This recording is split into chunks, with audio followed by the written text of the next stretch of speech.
What on earth is that? It's a Journey into Comics Network production! Tell me something, my friend. You ever dance with the devil in the pale moonlight? What? I always ask that of all my prey. I just like the sound of it. Brought to you by the power of the Journey into Comics Network. This is the Journey into Comics podcast, the show that's 100% dedicated to everything nerd. With your hosts, the Podfather, Nate Phillips, the Podmaster, Brandon Stone, and the Journey into Comics Network stepdad, Tyler McLaughlin. Time to make the chimichangas. 30 seconds. Hey! Excellent! Finally. What did you do? I went for the head. And here we go. Can somebody tell me what kind of a world we live in where a man dressed up as a bat gets all of my press? This town needs an enema.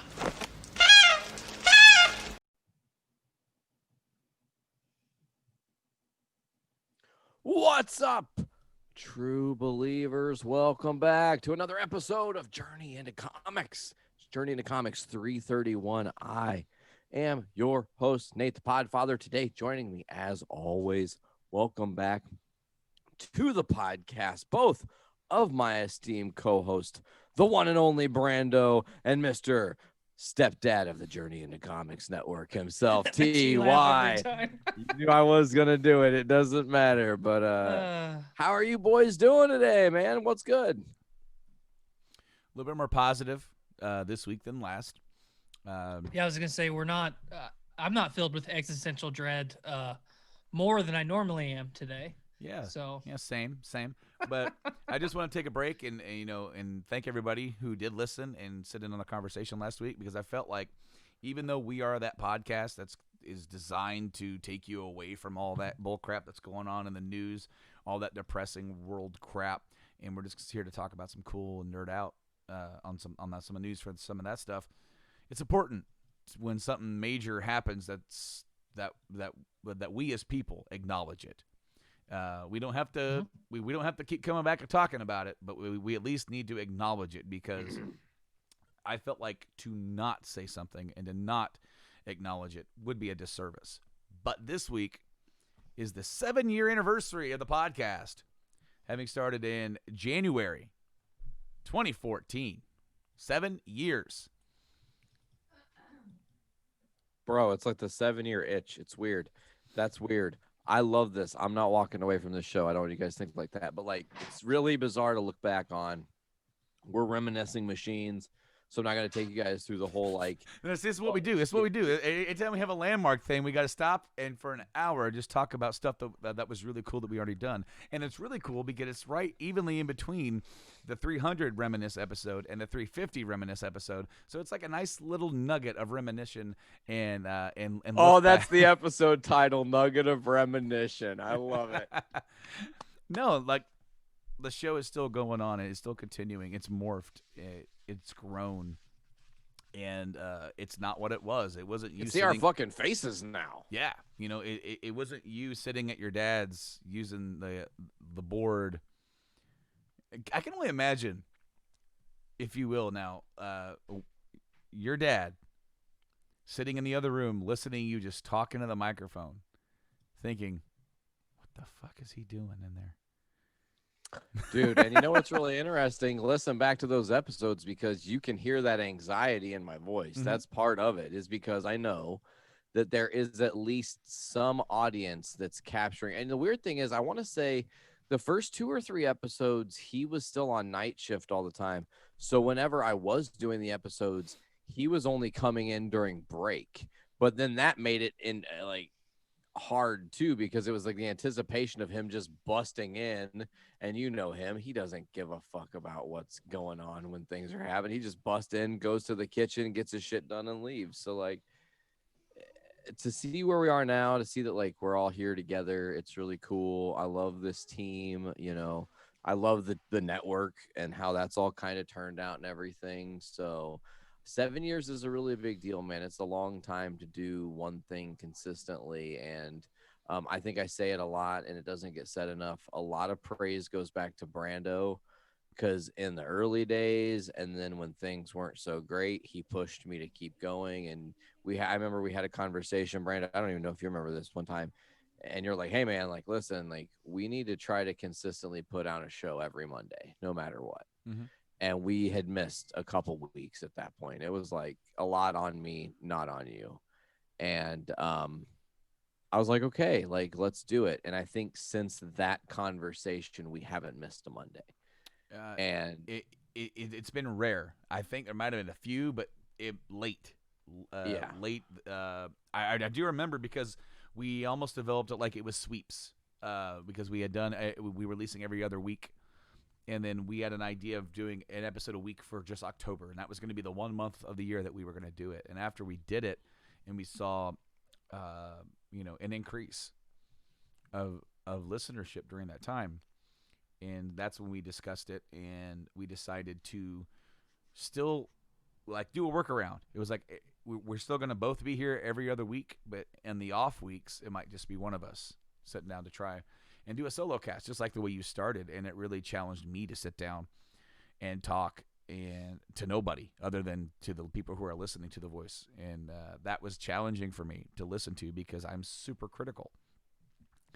And when I was doing that, I was hypercritical, going back, listening to every little detail that I would do wrong. I would say wrong. I would stutter. I would misspeak. I would do this, and I would fixate on the problems and on the missteps. And instead of like now, it is completely different.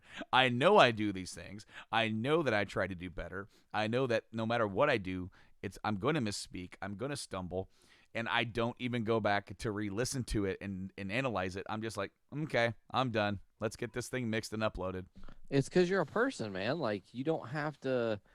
And I think that came with a little bit of experience in doing the podcasting thing. You know, I want to say, and I don't know what your guys' numbers are, I want to say that I'm well over 500 shows recorded, which is a lot. It's a lot to do. I think 2 years ago I counted. So it's off from that. And I want to say 2 years ago, it was around 300 something. So you got to be right there then too, bro. Because doing Game Addicts, doing JIC, doing JIW first 2 seasons. OGs. Doing OGs, doing random spots on Podcastrophe, doing just all kinds of different stuff. Doing the podcast that I do with my buddy Jeremy Evans over there on the gaming trade show. I'm like, well, I know the name of the show. Damn it, no. It just to really close up this part of the show. The podcasting has been an outlet, and it's been a great outlet. It's been fantastic. You know, as I said, fixating on every word. How many people, the first time you hear your own voice, do you cringe? Do you go, "What is that? Ow!" The more that you do stuff like this, the more that doesn't even bother me anymore. It's just a part of it. Non-factor because you've accepted you. Exactly. And Brando, real quick before we fully wrap this up, because I think it's important to note that it's almost as if I was walking in a really nice, fancy furniture store one day, and I looked down and I was like, "Holy shit, man! It really ties the room together. That rug is perfect. TY is that rug, man. Like, he is the rug, my friend. Like, I'm telling you, man, like, you're like Ranch. You go good with everything, bro. It just happens. It works, you know? Like, I don't know how to explain it. Well, everyone always wants to know, like, the meaning of everything, and it's like, realistically, I'm just really angry, and I'm opinionated. So, yeah, but you have a nice opinion, and it's even though you sometimes definitely have the quote unquote unpopular opinion, and that's like the running gag. it's never with malicious intent. No. You know, your viewpoints are always very logical and well thought out. And I think that's actually a really big factor in why you work so well, not only on the show, but just in the circle of friends we all have, because you fit in well with everybody. You're able to converse and challenge everybody in a way that's respectful, but also incites really great conversation. Can we say incites anymore? Is that a no word in 2021? Is that like already been taken off the books? I don't know. I don't understand. You know, for me to like Kool-Aid Man blast my way into the network and then just, you know, I love everybody that is involved and has been involved with the network. And, you know, it like Brandon said, it's given me a big outlet because, you know, I love to talk. You do? I had no idea. I am constantly like, you know, I'm the man that's fighting 1,000 battles and trying to learn 1,000 things at the same time. So it's like, oh, are we going to talk about music this week? Because I love music. Let's talk about music. Or, oh, we're going to talk about food today. Like legit, like, you know, formal cuisine. Yeah. Let's talk about it, because at some point in my whirlwind spaghetti of a brain that I have, I've probably read a lot about it or somewhat been interested in about it. So, you know, I've always appreciated that, you know, you guys welcomed me the way that you did, because it was like, hey, we kind of like you. So, hey, like, hang out, stick around for a while. And I haven't left. So, hopefully that continues. You've become cooler than some of the people that we had in the original beginning, like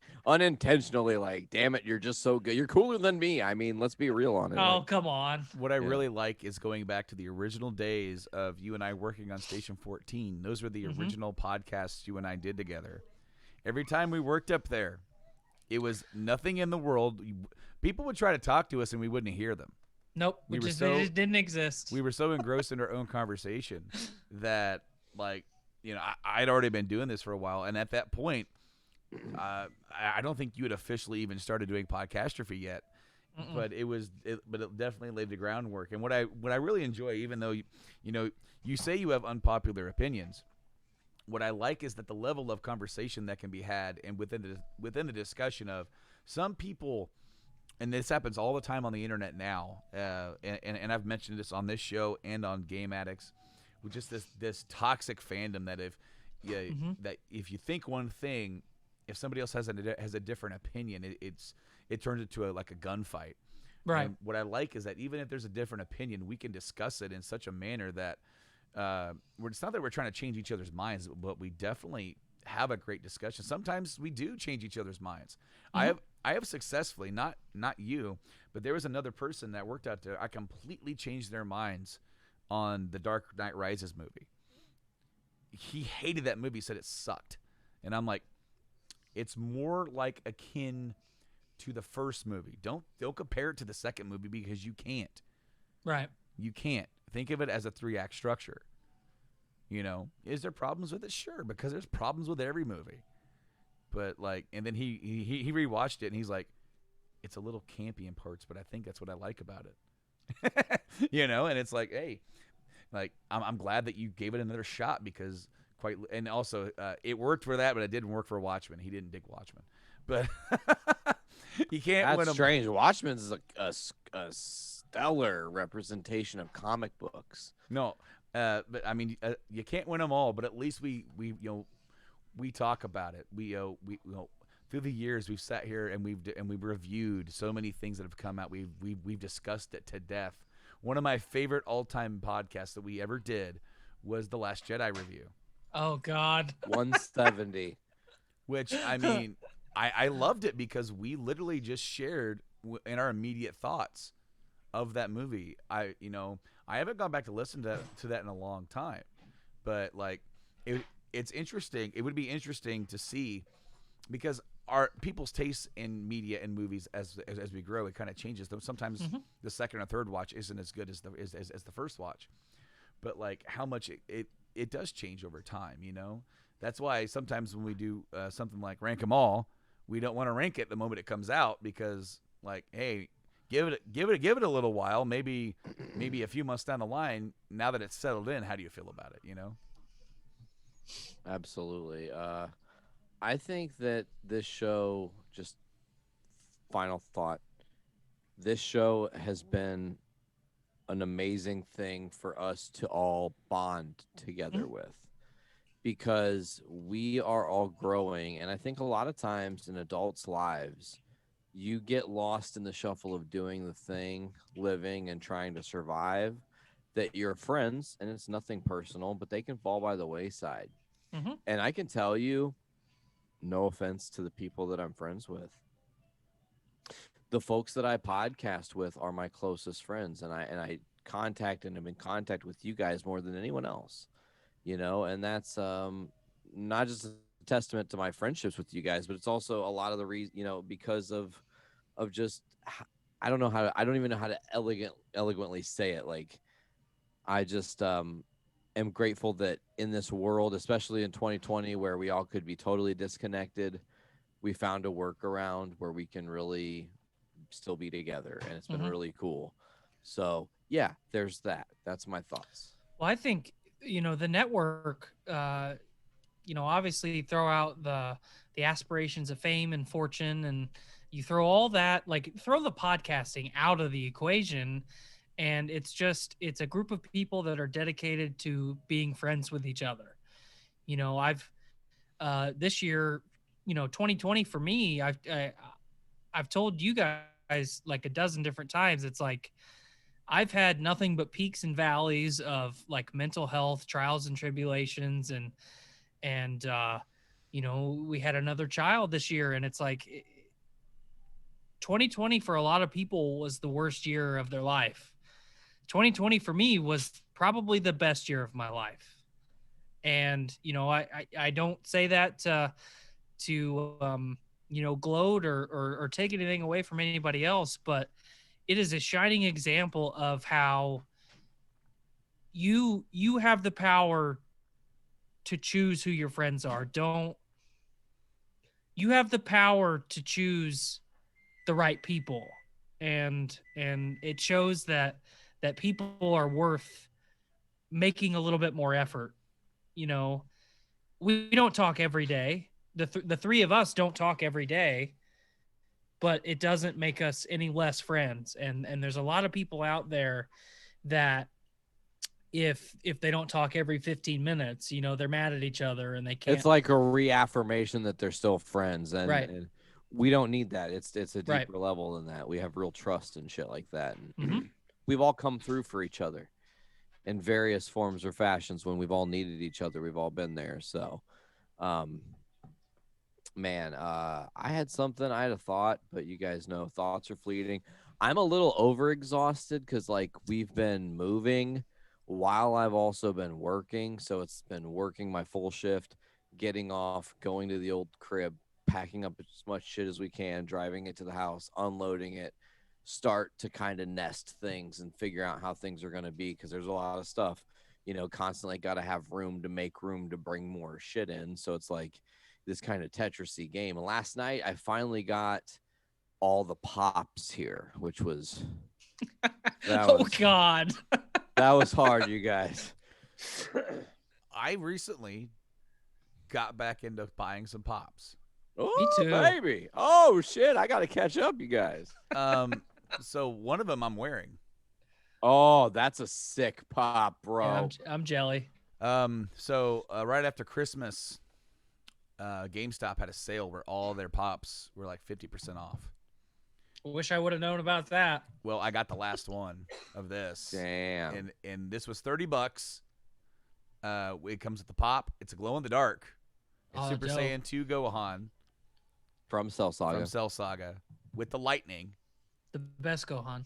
And Thank you. And it came with the shirt. And so it was $15 with the 50% off deal. That's okay, dope. so I will say there's one thing about it that I kind of am not necessarily vibing, and maybe my timeline's wrong, but why is his arm not hanging? Oh, it's because this is before the damage. Like, oh, okay, this is when okay, he transforms, not like when he's like doing the little Kamehameha Gotcha. thing. So anyway, anybody who knows me about pops, like I'm very selective about what ones I buy. Nate, you have like Star Wars and Marvel. That's a lot of pops that you've kept up on over the years. With me, there are two categories. I have my TNG Star Wars Next Generation Bridge Crew, and then I have the original first Dragon Ball Z run, just the original set. Not I that's when I kind of quit. But my wife got me one for Christmas because she felt bad that I didn't have enough to open, and so she got me the metallic Majin Buu, Fat Buu, and she got me two other ones. She got me Alan Parrish from Jumanji in full gear when he first comes. Yes. When he first comes out of the like safari hat and everything. Safari hat. Like what year is it? Yes. Yeah, with the beard. And oh man, I think there's another one too that she got that was kind of just random as hell. And then I recently bought her John McClane Die Hard with him running through the glass. Oh, that's awesome. So that's going to be like a Christmas decoration next year. But I went to so since I got Majin Buu, I went and got Gohan, and then I saw Walmart had an exclusive Android 16 from Dragon Ball Z, where it's Android 16 and he has his finger out and he's got the bird. Mm-hmm. Like that's cool. So I picked up him and I picked up Mecha Frieza, because I that's a really short-lived version of Frieza. I think is pretty cool. Right. A whole podcast could be dedicated to DBZ on our network. Absolutely. And I would totally be down. Just saying. I finally finished watching in English Super. Yeah. What'd you think? Oh, dude, like it's way better than reading it. Yes. Way better than reading it. Yes. Because I watched in Japanese. I watched most of the Goku Black arc, and then the rest of it I just kind of kept up with spoilers. When they would air in Japan, I would just read what happened. And it was cool to read it. It was much better to watch. Super has, when it's good, it's really freaking good. It has a few dry spells in there and a few little tidbits of story that make me scratch my head. But mostly it's really good. But I was still hungry, and so I rewatched the Dragon Ball Super Broly movie, Mm-hmm. which is, phenomenal. Mm-hmm. Got to see that in the theater when it came out. And You and Blaine did a podcast on that, yeah? yeah, or at least I made an appearance. I think Tyler might have been there too, or at least we talked about it. Yep. Ah, Yeah, because yeah. the three of us went and saw it in theaters. And then Mike was there as well. Yep.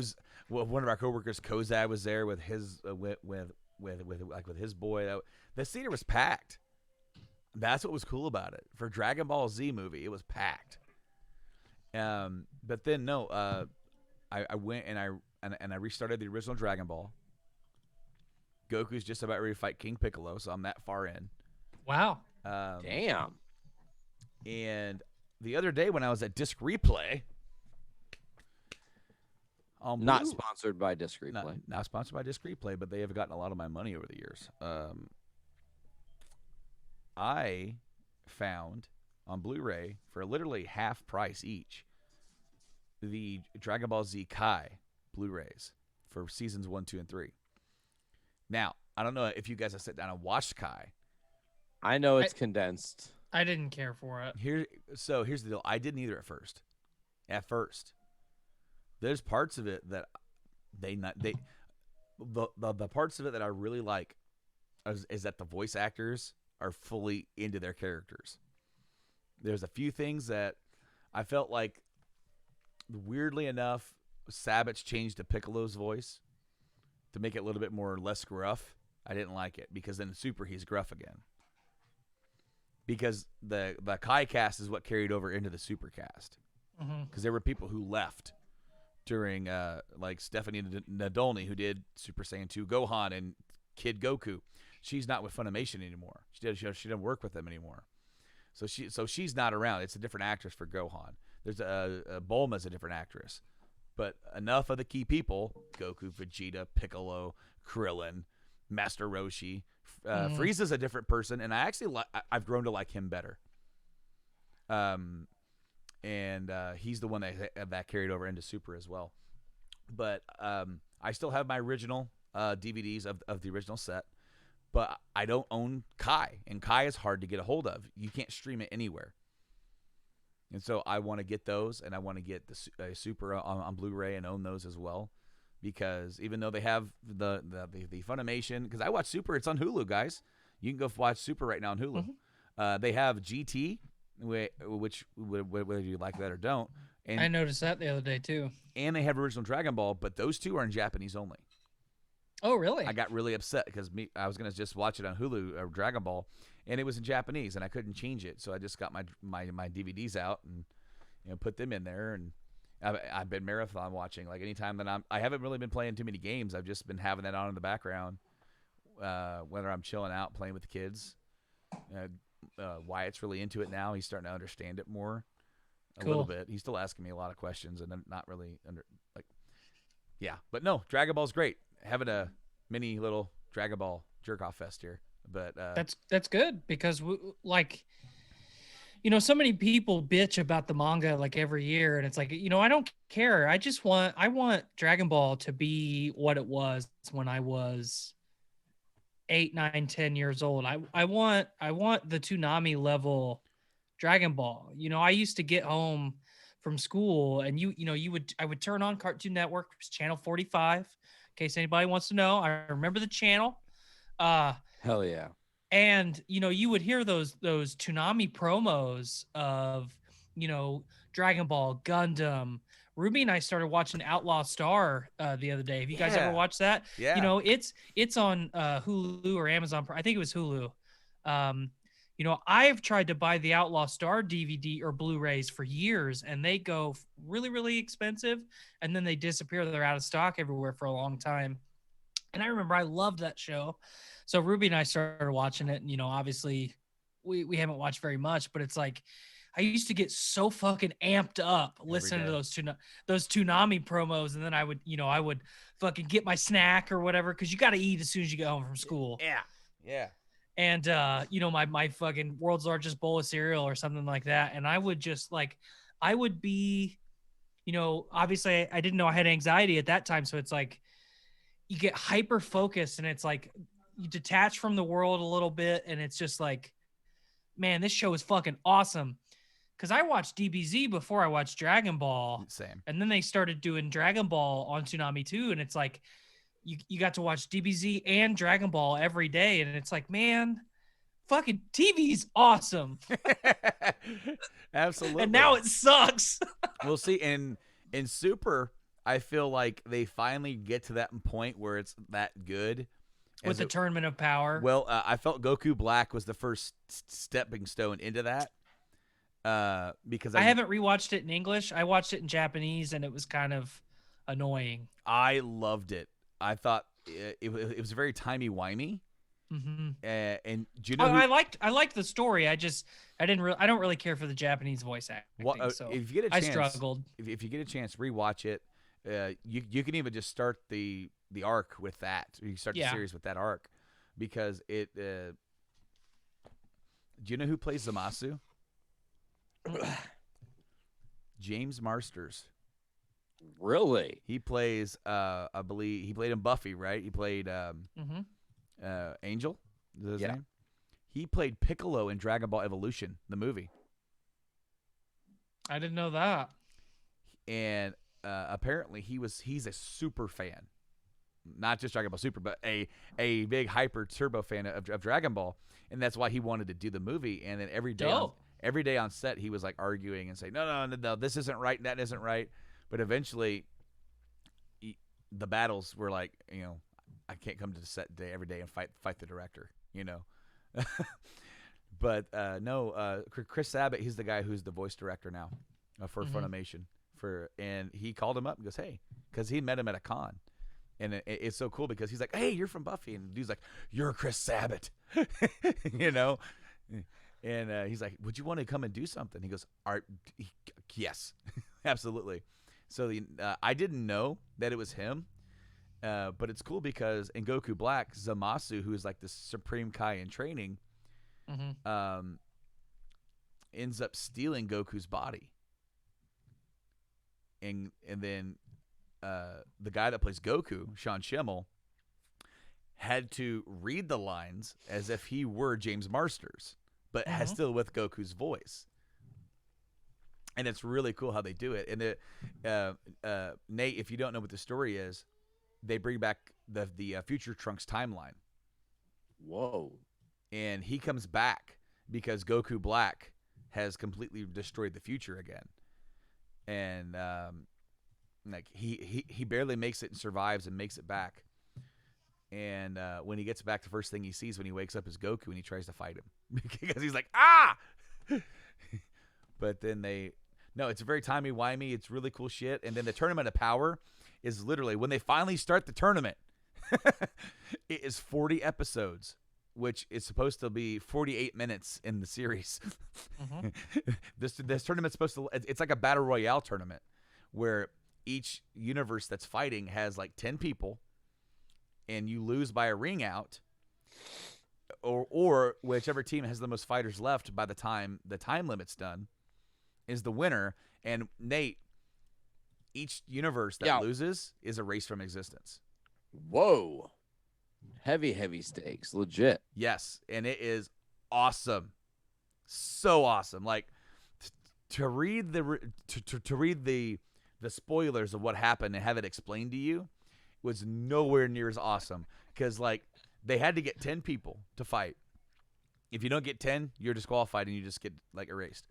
But they brought back some of the old hitters like Krillin and Tien and Master Roshi, and everybody gets a moment. Everybody gets something, some character stuff, and then of course you have these other universes that Universe 6 is almost a parallel to 7. They have Saiyans, they have Namekians, so they got some fighters that are Saiyans and Namekians fighting our Saiyans and Piccolo and shit like that, and also like they have their own version of Frieza, which is Frost, which is really neat.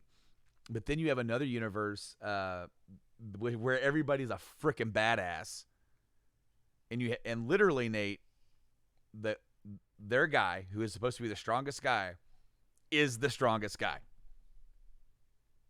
He's the absolute strongest dude. That's awesome. Even at the end, he still can't be beat technically. Yeah. And it's awesome to see like everybody giving everything that they have, getting pushed to that brink, finding just a little bit more, and is it enough? Man, I gotta watch this. I literally binged the whole Tournament of Power in a weekend. Like, it was the Tournament of Power is a Dragon Ball fan's wet dream. It's on Hulu, right? Yes, it is on Hulu. Now, see, what the part that soured me on Super at first was the fact that the first 2 arcs are just the first 2 movies that they did to get back into making Dragon Ball. This is before they changed some of the shit. Yeah, they made some changes, and see, like there's some stuff I like better in the movies, and some stuff I like better in the series. They actually add a little bit more story to the series, but because you've already seen those things play out, it's a little bit less interesting to sit down and watch. But then the arc after the second arc introduced the idea of there being multiple universes, and it's a tournament, and it doesn't have high stakes. It's like an exhibition. Sure. It's the thing, Nate, that it's going to be hard, because it was hard for me, and it might have been hard for Tyler. I don't want to speak for him. It was hard to get used to the style of humor that they're using in Super. Yes. Because DBZ is like this the whole time, with tidbits of humor sprinkled in. This show, when it gets serious, it is that serious. But then it sprinkles in some of that like ridiculous Dragon Ball humor from the original series. Makes it a little bit more lighthearted. And so therefore, it's like your heart goes, I want the serious stuff. But I also want it's weird because it takes you a little bit to get used to the tone. Yep. But once they get rolling, everybody is fired on all cylinders. The overall story is really good. I haven't been following what's been going on in the manga. Because Nate, after the Tournament of Power, episode 131, the series ends, but the story is continued with the manga. Now the series, for everything that has been, they have not said this, but everything in the fandom, for everybody who knows anything, says it's coming back. We're getting more. It's just not dropped yet. No. And what I like about that, okay, so man, we just spent all this time talking about this. Anyway, originally the story was created by Akira Toriyama with the manga, and he wrote it, he drew it. It's his story. The anime is an adaptation, with him kind of being directly involved, as an advisor or a producer role. With this one, he was involved with the creation of the first few arcs, and then he kind of stepped back, and he's more of an advisor, but he's still involved with the story. Then they brought in a guy who got his start by making Dragon Ball AF way back in the day, a fan fiction way back in the day. He now draws the manga. Nice. And he gets to have kind of full reign with his interpretation of the story. So Tyler, like what you said about changes between the Battle of Gods movie and Resurrection F movie, there are some little changes between the anime and the manga as well. Mm-hmm. Right. There's even touches of hints, like they don't say this in the anime whatsoever, which is why I got confused when they didn't say it. But in the manga, they hint that anybody who is a fighter could technically go to Ultra Instinct. It's not just like somebody who's super strong. And they even hint that maybe somebody like Roshi has even gone there before. Damn. Or could go now again. But they never say that in the anime whatsoever. Right. But he has continued on the story, and that entire next arc is done, and they're going into the next arc after that. And it's really interesting shit. I'm excited because I want more Dragon Ball. I want it now. I'm just a huge Dragon Ball fanboy, and same. Even when it comes to GT, a lot of people hate on GT. I love it. It's not perfect. It is not perfect whatsoever. It's the story wasn't created by Toriyama at all. It has some missteps in it. It's kind of hard to watch at first, but I love Super Saiyan 4. I absolutely love Super Saiyan 4. The baby arc, when it gets going, is really good. Mm-hmm. The 17 arc is too short. The Dragon arc it's really good, and it ends fantastically. So, I don't know if that's actually going to end up being canon by the end of the day, but I'm just ready for more. To continue on, you guys haven't watched WandaVision, and Not I yet. have. I have. And I watched it last night because I thought for sure you guys were going to have watched it and be ready to go, and I would be the one guy who wouldn't be ready. So I'm gonna watch it when we get done here. Actually. Well, Same. I really recommend it, but I'm also so I'm going to tell you guys my thoughts. I've already kind of give Tyler a little bit of rundown before we started. I can understand why people might not get into it right away. I got to ask you guys a question, and I'm going to ask the audience this. Did you guys really watch and dig Nick at Night? Always. Dick Van Dyke, Bewitched, I Love Lucy, that shit. Always. All right. Mhm. If you like that, you're going to love this. And go into it like that because the first episode is literally a love letter to that style of television that was done.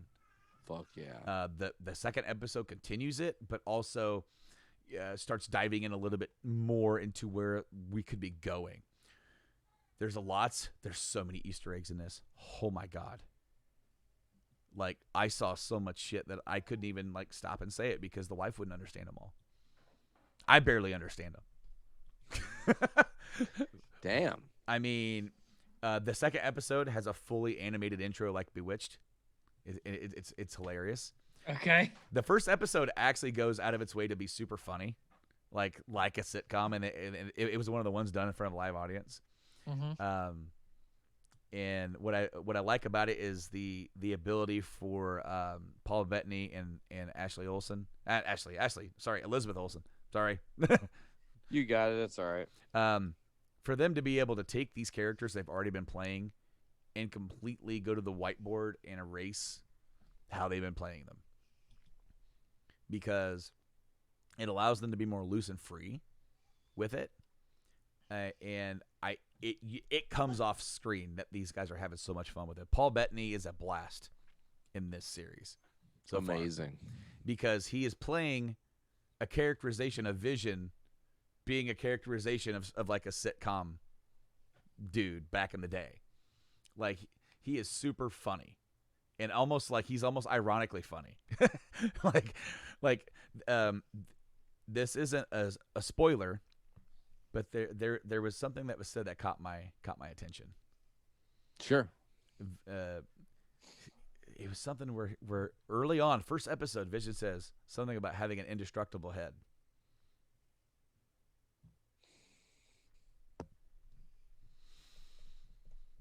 Well. I hate to tell you, buddy, but that does not play out how you think it does. No. Also, each episode has a commercial in it, in the middle of it, like what they used to do back in the 50s and 60s, where they actually would have like not like it would cut to commercial now, but it would be an actor on like on a stage trying to sell you something. You know, Awesome. I don't mind telling these because maybe I shouldn't. If you guys want me to say it, then I won't say it. It's literally, it doesn't affect the plot. At least I don't think it does. But Sure. it's Easter eggy. So do you care? I don't want to ruin it for you. No, go ahead. Dude's up there he's trying to sell a toaster, right? Right? He's selling a toaster from Stark Industries. Oh, I love it. And then in the next episode, it's a watch. You know, like, every man needs a watch, and on the watch, it's Hydra. Oh.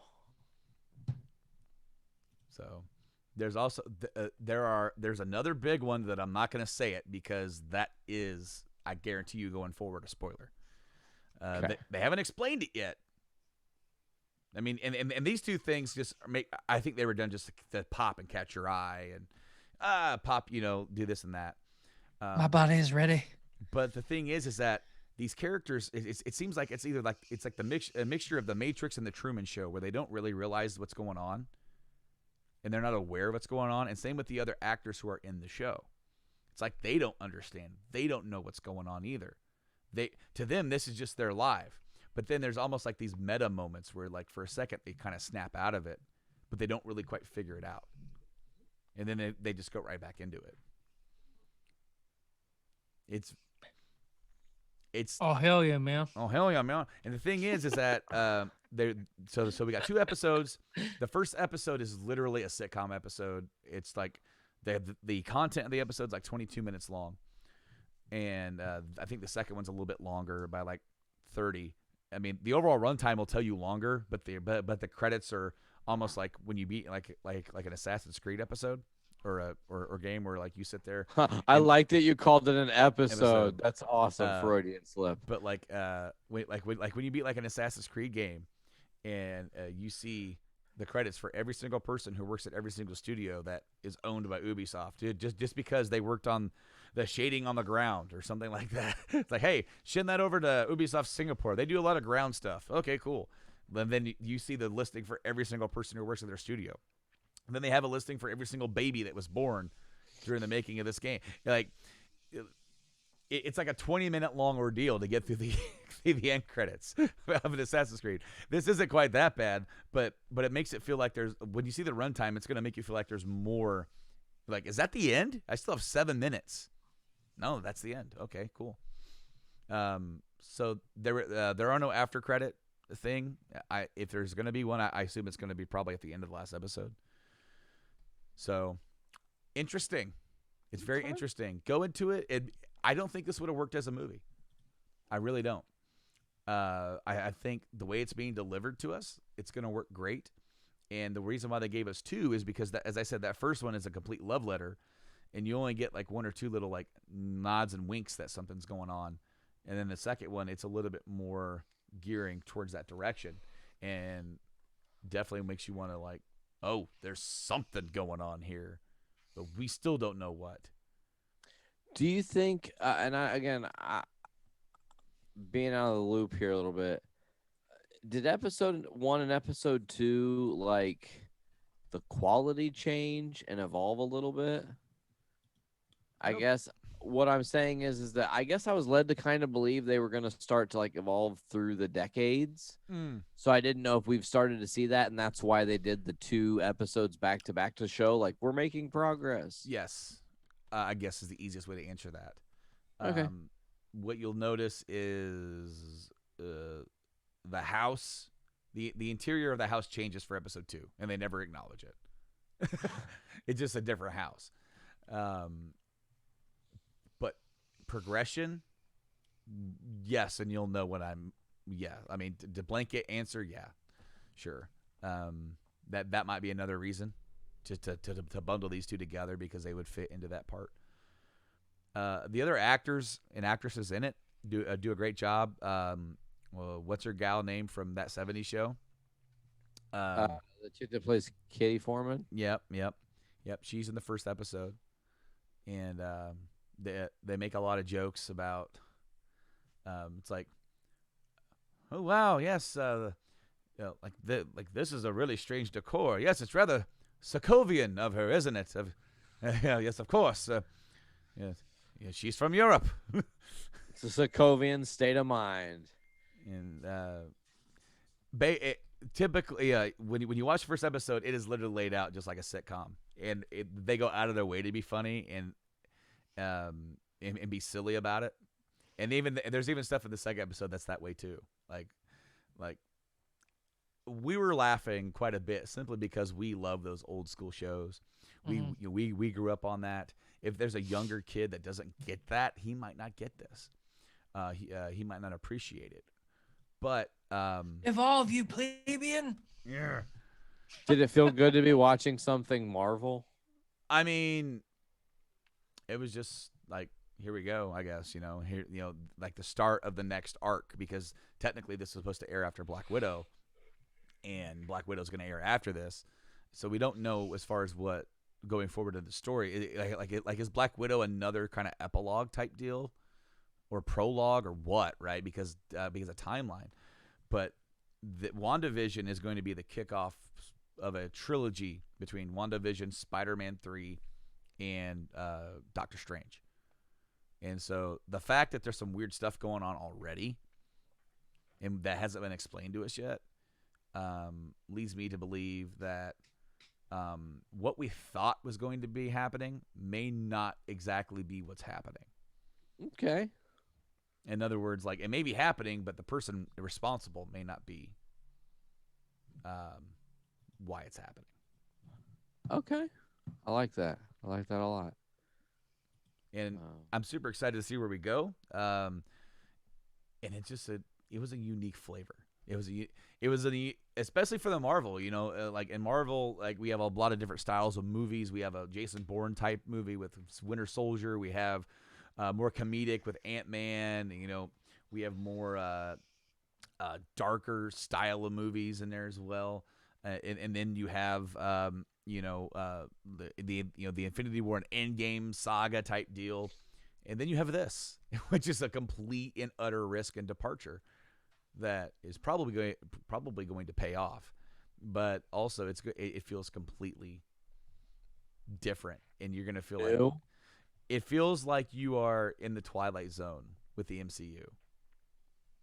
Cool. Where you're just like, wow, all right.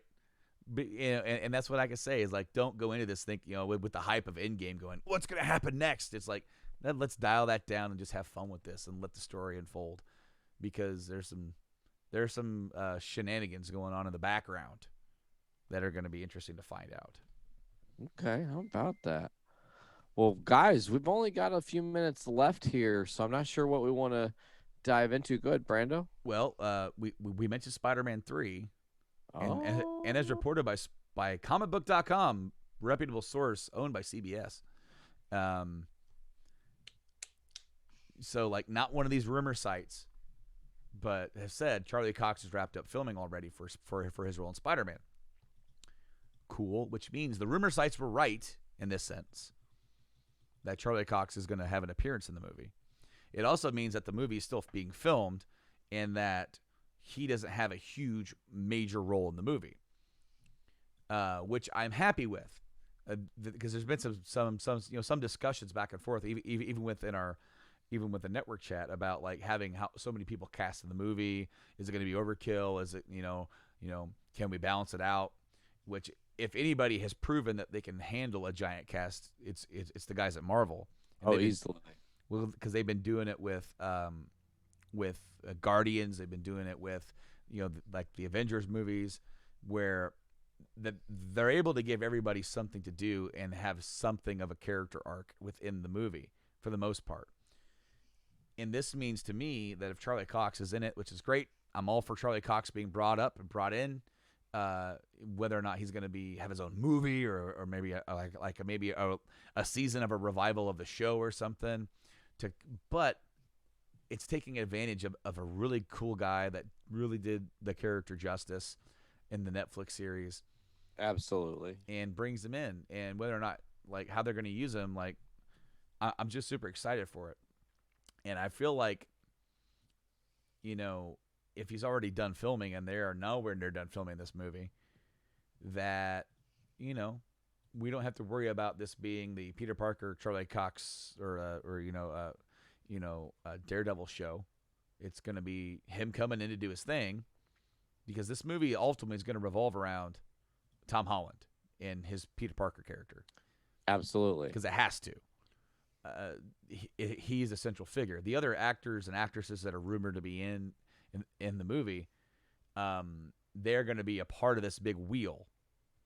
And I laid out that I kind of feel like, instead of it being all like Spider-Verse-y, I wonder if it's going to end up being like getting caught in a wormhole, like Sliders.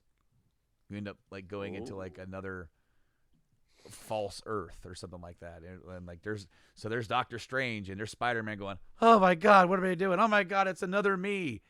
And they slide into another version of New York where you got Tobey Maguire fighting Doc Ock from that era, and you're just like, and it makes me wonder if they're gonna slide into that movie, not just like because how did Doc Ock, how's he still alive? How is Shocker still alive? Not Shocker, I'm sorry, Electro.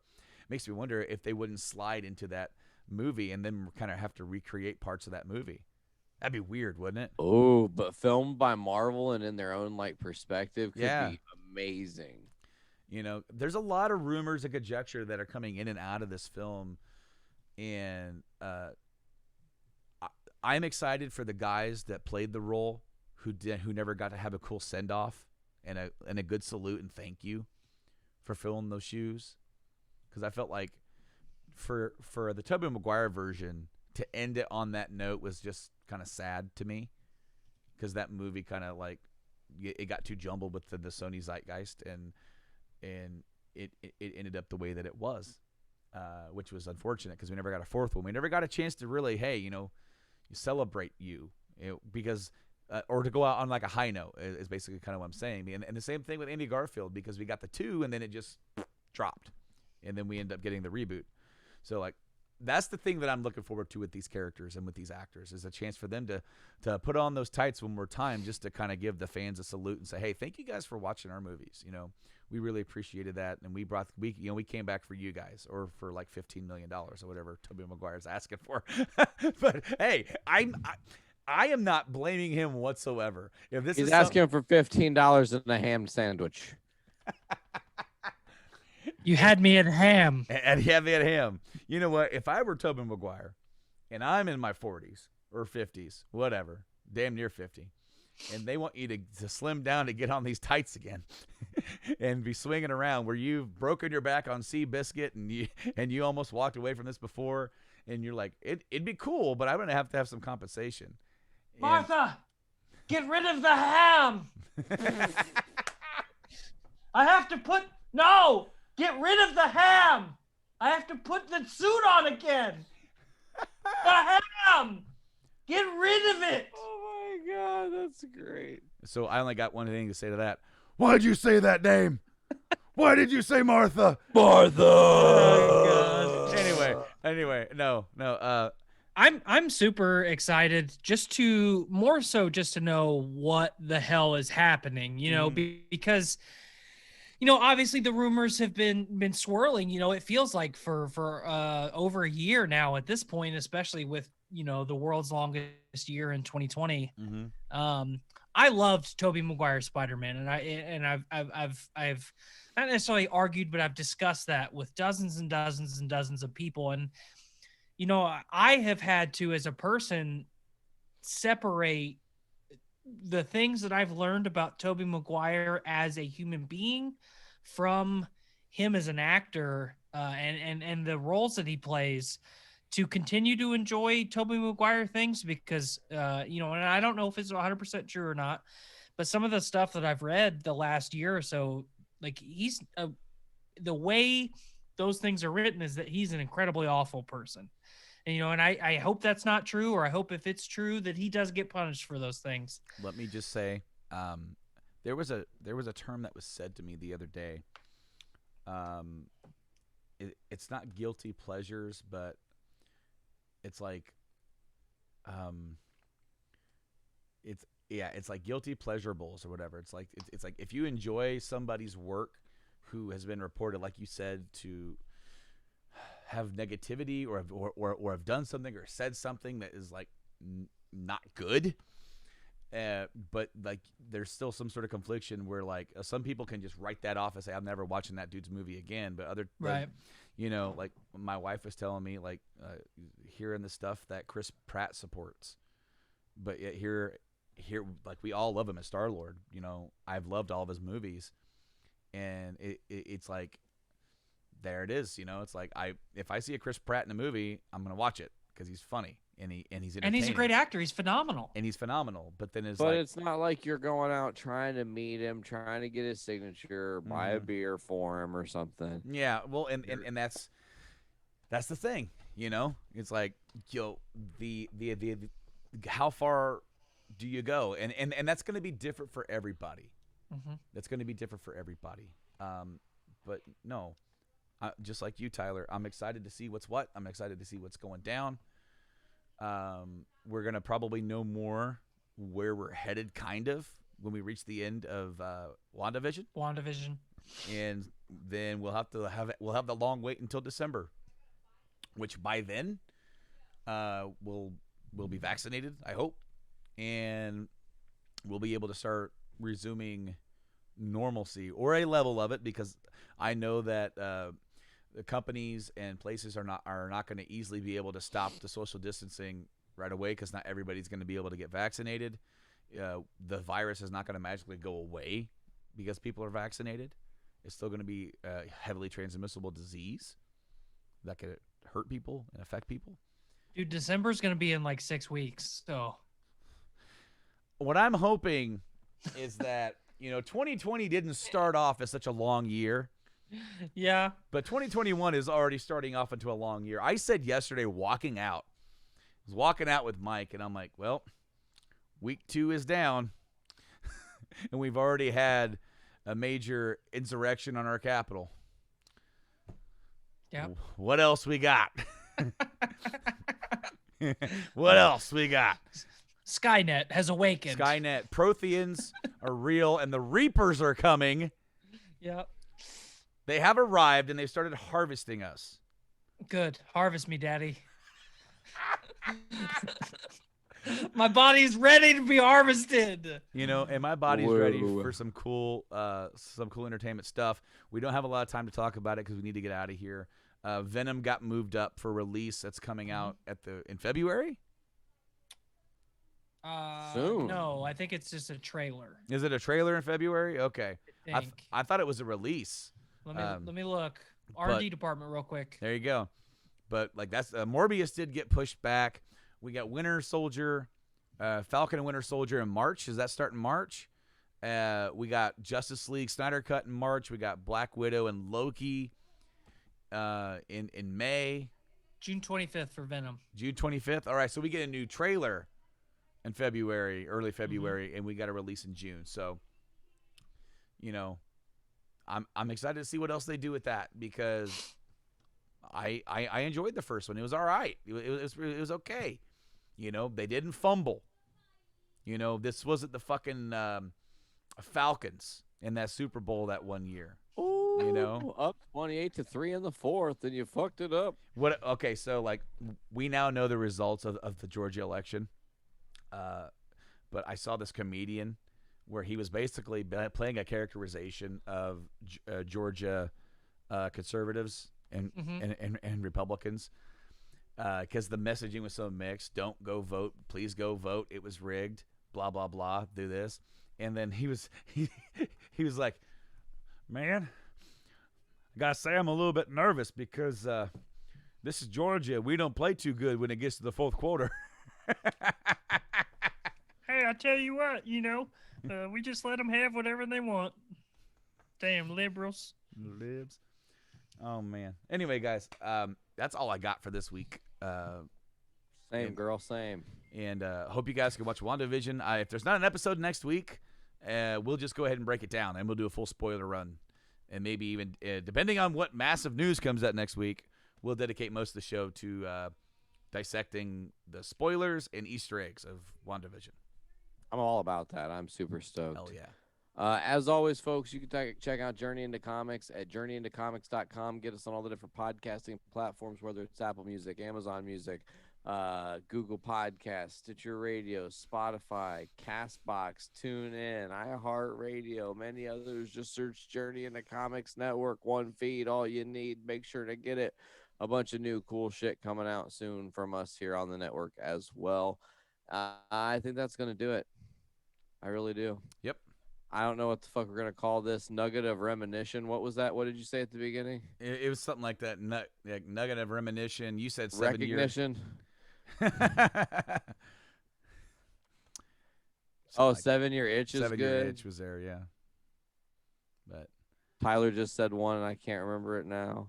I've already forgotten. yeah, there we go. Damn it. Martha the Ham! The Ham! All right, folks. Well, I think that's going to do it for this week's episode of Journey into Comics. This has been Journey into Comics 331, The Ham, whatever the hell we're going to call it. 7 years The Ham. The 7 year ham. Ew. Anyways, I've been Nate. I've been TY. And I've been Brando. And as always, folks, pop your caps back and fill your brains with shit. Later, folks.